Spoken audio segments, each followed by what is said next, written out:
How to know if you will pay or receive spousal maintenance. When married couples divorce, spousal maintenance is an important issue that must be considered. It is also commonly known as alimony in other states. It is financial support provided by one spouse to the other, usually in the form of monthly payments following a divorce. These payments help the receiving spouse achieve self-support. There is no particular formula to calculate it, therefore it is extremely important to obtain legal advice before going through a divorce. Amount and duration are two key components in the spousal maintenance award. Generally, depending upon other factors, if one spouse has the ability to pay and the other spouse needs support, a court can award either temporary or permanent spousal maintenance. Temporary spousal maintenance is also known as rehabilitative maintenance. It is awarded for a specific amount of time to help the receiving spouse obtain education, training, or other skills to rehabilitate their earning capacity. This temporary support allows a spouse who is unable to support himself or herself financially during the marriage to become financially independent after the divorce. Permanent spousal maintenance is awarded for an indefinite amount of time. This is usually done when there is a long-term marriage of 20 years or more, when one spouse is capable of providing financial support and when one spouse is incapable of support. It is based on what he or she earned during the marriage.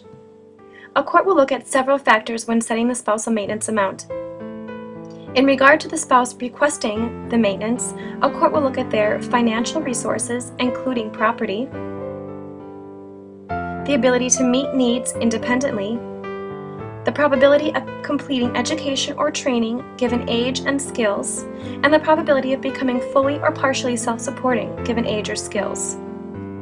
Also, the time necessary to acquire education or training for employment, lost earnings, seniority, retirement benefits, and other employment opportunities foregone during the marriage, and the age and physical and emotional condition.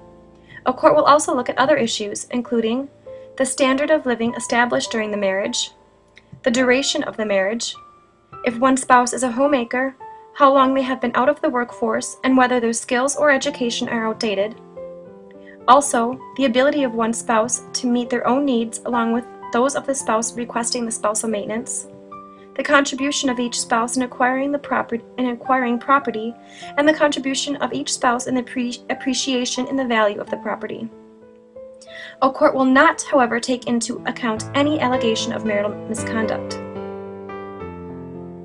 Spouses can agree to waive spousal maintenance altogether.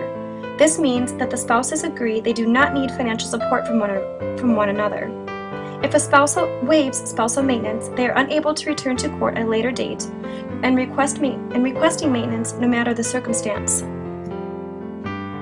A waiver should only be done after obtaining legal advice. In some cases, a spouse may decide to waive spousal maintenance in exchange for a favorable property award. Spousal maintenance is taxable income as well.